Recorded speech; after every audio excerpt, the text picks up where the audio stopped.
Hola, mi nombre es Fabricio Mejía Madrid y esta es mi colaboración semanal para Sin embargo, que se llama Maten a AMLO.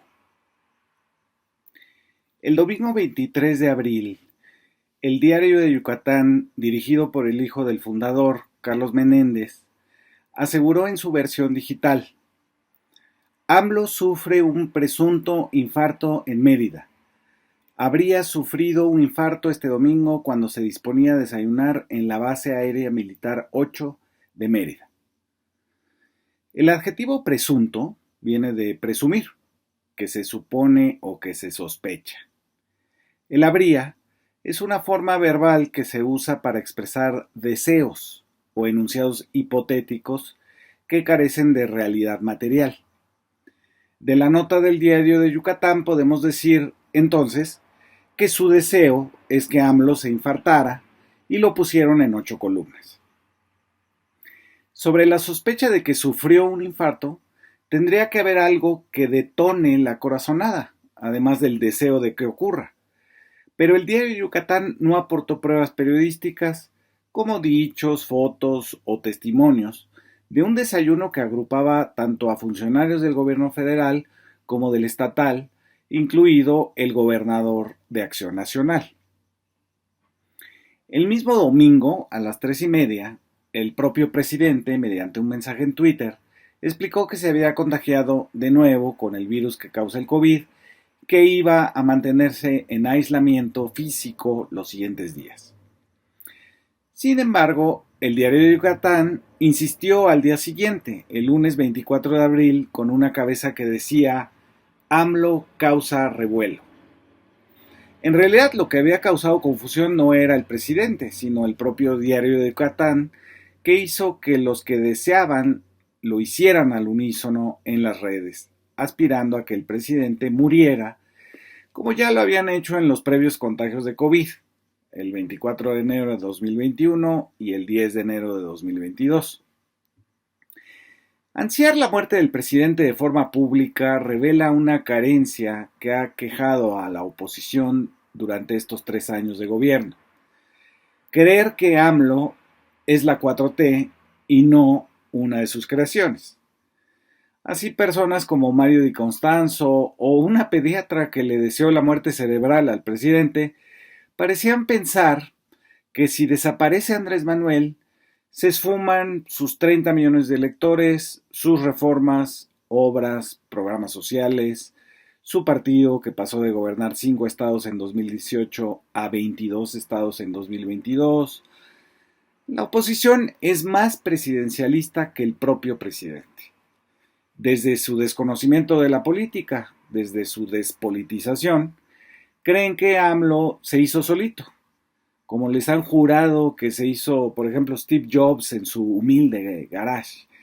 Y entonces su ausencia, la del presidente, nos volvería al tiempo en que gobernaban Salinas, Cedillo, Fox, Calderón y Peña Nieto, donde no se pagaban impuestos, se compraban facturas y se administraban aviadurías en organismos autónomos.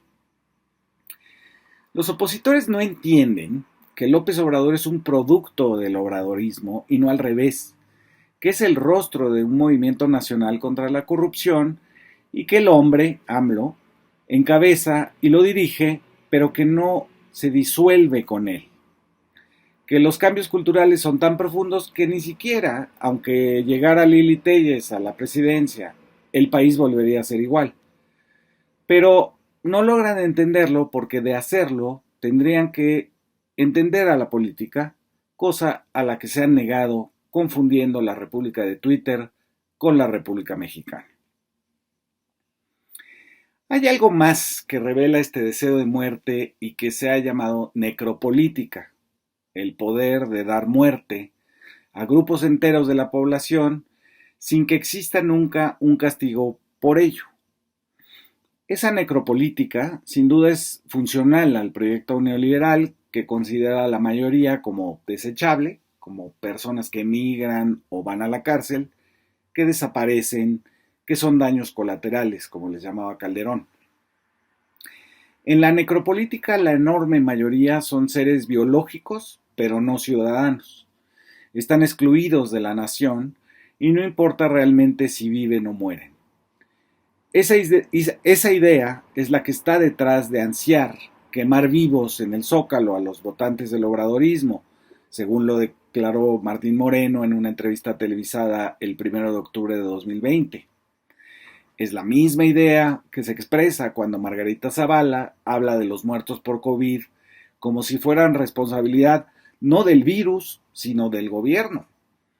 Es la misma idea de Lili Telles, Denise Dresser, Javier Sicilia, que fantasean con un golpe militar que les dé la razón.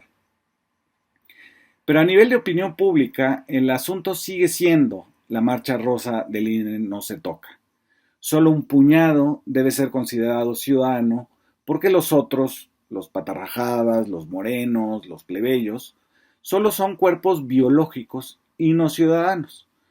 Por eso cuando dicen que se está destruyendo a México, se refieren a un país que cabe en un coctelito de una fundación filantrópica, no a los 2.469 municipios del país. Pero vayamos a lo hecho por el Diario de Yucatán. Su nota del infarto había sido desmentida 3 horas después por el propio presidente, pero aún así, el lunes siguiente publicó: el revuelo comenzó no solo por el desvanecimiento causado por un presunto infarto, sino también porque fue trasladado de emergencia en un avión de la Fuerza Aérea a la Ciudad de México, donde habría sido atendido en el hospital militar. Otra vez presunto y habría. Los deseos, los anhelos, los antojos de la necropolítica, en este caso del necroperiodismo. En la conferencia de prensa del lunes, el secretario de Gobernación informó del estado de salud del presidente con el COVID y que se escuchaba mormado. También lo hizo el secretario de Salud, Jorge Alcocer. La propia esposa del presidente, Beatriz Gutiérrez Müller, habló del tema en uno de los fandangos por la lectura que se realizaba en Tabasco. Dijo: el presidente está guardadito, reposando como debe ser. Todo lo demás que se haya dicho ya queda en la inventiva de quienes quizás no tienen mucho que hacer. Pero el Diario de Yucatán insistió el martes. Dice: la información proporcionada por este periódico fue corroborada con fuentes extraoficiales con acceso a instancias militares y policíacas. Si sus fuentes son extraoficiales y tienen acceso además a las instancias militares, ¿de quién estamos hablando? ¿Del jardinero? ¿Del mayordomo? Siempre es culpa del mayordomo. Luego, para responsabilizar a alguien más, el Diario de Yucatán desliza: todo se intentó confirmar con fuentes oficiales, pero no respondieron.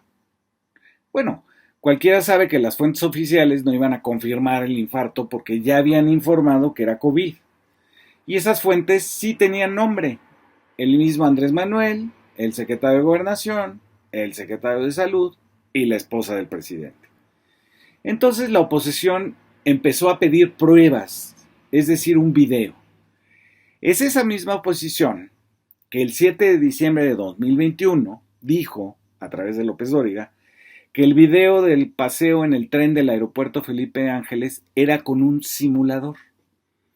La misma oposición que pedía un video como prueba de la salud del presidente era la misma que unas horas antes había dicho que quien acompañaba en la foto en Yucatán al presidente en su última gira, que se suspendió por el COVID, era el abogado del Chapo y no el expresidente municipal de San José Iturbide, Guanajuato, llamado Javier de la Vega. Pero esa posición, despolitizada y necroperiodística, las imágenes no son prueba de que estén equivocados, pero insistieron en pedir la prueba videograbada simplemente para responsabilizar al propio gobierno con una incoherencia. Si invento cosas es porque hay un vacío de información. Por lo tanto, la culpa es del vacío de información y no del director del Diario de Yucatán. Ahora me gustaría ir al otro tema que se ha desatado con la exhibición impúdica de las ansias de matar a AMLO. Es la depravación de los medios de comunicación. Lo hecho por el Diario de Yucatán ya lo hemos visto en el nuevo tipo de infodemia que se desplegó cuando terminó el encierro de COVID. El procedimiento es muy simple: fabricar una nota, insistir en ella a pesar de los desmentidos y luego decir que fue producto de la falta de información oficial. Traigo hasta aquí dos ejemplos recientes: la fábrica de chocolates y la casa de Houston. En el primer caso, dos reporteros, Tania Gómez, quien se describe en su página de LinkedIn como escritora fantasma y redacción publicitaria, y Sergio Rincón, supervisor del canal PCTV, hicieron un reportaje donde se trató de relacionar al programa de reforestación del gobierno de la 4T con una tiendita de venta de chocolates de un hijo del presidente López Obrador. La tortura de los datos en el reportaje llegó a tal nivel, un nivel casi paródico, cuando los reporteros aseguraron que el cultivo del cacao en Tabasco se debía al gobierno y no a los olmecas que lo plantaron ahí unos 3,200 años antes de Andrés Manuel López Obrador. Ante las críticas, durante una entrevista con Julio Astillero, en las que les preguntó a los reporteros si tenían pruebas de lo que escribieron, Tania dijo: es una inferencia. Y Sergio remató: es para abrir la conversación. Una inferencia es cuando ves una nube negra y te dices: a lo mejor llueve. Es una inferencia porque tu propia experiencia te dice que las nubes negras frecuentemente desatan tormentas. Pero esto del reportaje no tiene una sola nube negra, nada más aseguraba que iba a caer un tormentón, y créanme porque yo soy el periodista. En cambio, lo que tenían Tania y Sergio era una confusión entre contigüidad y causalidad. Contigüidad es cuando dos cosas aparecen en el mismo espacio y tiempo. Causalidad es cuando una es resultado de la otra. Así, si ven a un muchacho recargado contra una pared, no quiere decir que la esté deteniendo, simplemente está en el mismo espacio al mismo tiempo. Los reporteros vieron dos cosas juntas: una tiendita de chocolates en el centro histórico, uno de cuyos accionistas es el hijo del presidente, y vieron otra: el programa de reforestación de 500,000 de hectáreas llamado Sembrando Vida. Pero no pudieron demostrar que una era causa de la otra, que la tiendita existía gracias a la reforestación que beneficia a 250,000 de ejidatarios. Lo que dijeron que era una inferencia, en realidad no era más que una argucia y no muy bien pensada. Pero eso fue exactamente lo mismo que hicieron los reporteros de la llamada casa de Houston del hijo del presidente. Cosas que estaban juntas, trataron de que tuvieran una relación de causalidad. Así, si la nuera del presidente le había rentado una casa en Houston a un contratista de Pemex, ni siquiera el contratista, era un empleado del contratista de Pemex, era claro ejemplo de que existía corrupción y un conflicto de interés. No importó que el casero en cuestión trabajara para una rama canadiense de la compañía Baker Hughes y no en la de México, que una auditoría independiente en Estados Unidos dijera que no había nada, ni siquiera que las fechas del alquiler de la casa de Houston no coincidieran en tiempo con los contratos de Pemex, firmados 5 décadas antes, ni que los contratos a Baker Hughes fueran producto de licitaciones abiertas internacionales.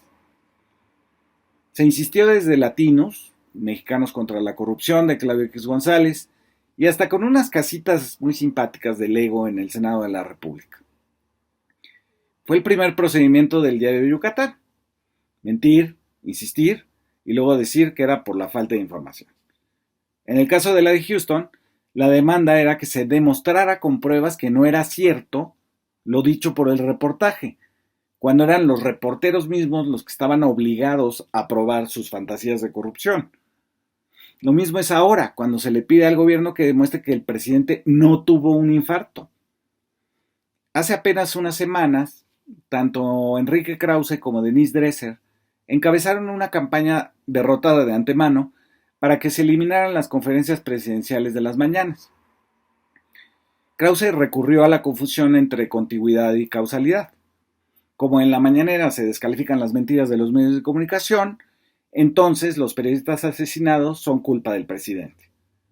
No importaba que el 90% de los periodistas asesinados sean al mismo tiempo defensores de derechos humanos, exponentes de la corrupción de policías municipales y estatales o preocupados por sus comunidades.